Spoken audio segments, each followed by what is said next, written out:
lu tout de suite, la Ligue des Nations, c'est une bonne affaire. Elle va rapporter davantage que les matchs amicaux qu'elle remplace en grande partie, parce qu'elle est plus intéressante sur le plan sportif, ça c'est à peu près clair, mais aussi parce qu'elle a été vendue très astucieusement aux sponsors et aux diffuseurs.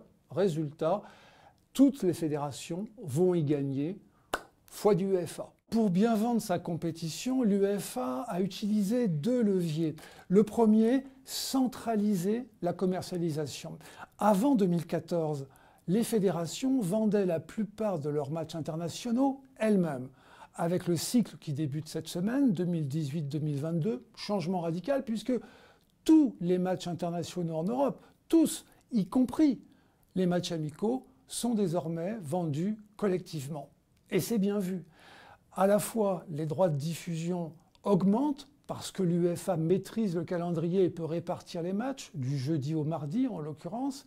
Et puis il y a aussi les droits internationaux, par exemple lorsque les Bleus sont diffusés à l'extérieur de nos frontières, qui augmentent sensiblement. Et ce n'est pas tout. La Ligue des Nations est aussi une bonne affaire parce que l'UEFA l'a vendue au cœur d'un alléchant package, un ensemble qui comprend les matchs de qualification pour l'Euro 2020, les matchs de qualification pour le Mondial 2022, la Ligue des Nations 2019, mais aussi la Ligue des Nations 2021, et puis les matchs amicaux en plus. Au total, plus de 1000 matchs sur 4 ans. En comptant les revenus du sponsoring, l'UEFA doit signer de nouveaux partenaires dans les mois prochains, d'ici le printemps 2019. Eh bien, on arrive à une estimation de revenus de 2 milliards d'euros sur la période 2018-2022. C'est 2 fois plus que lors de la période 2010-2014, mais c'est quand même beaucoup moins que les compétitions de clubs, la Ligue des Champions plus la Ligue Europa.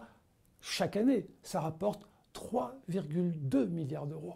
Un mot sur l'équipe de France pour terminer. Selon les informations de l'équipe, ces matchs vont lui rapporter la même chose que dans la période antérieure, c'est-à-dire 3,5 millions d'euros en moyenne par rencontre. Mais la fédération va quand même arrondir sa pelote parce que les revenus internationaux, on l'a dit, vont augmenter, mais aussi grâce à la prime de participation à la Ligue des Nations et, on l'espère, grâce aux primes de succès qui sont prévues par l'UEFA.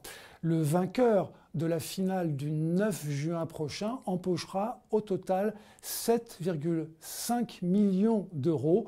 Après un mondial à plus de 30 millions, ce serait une très belle année pour la Fédération française de foot.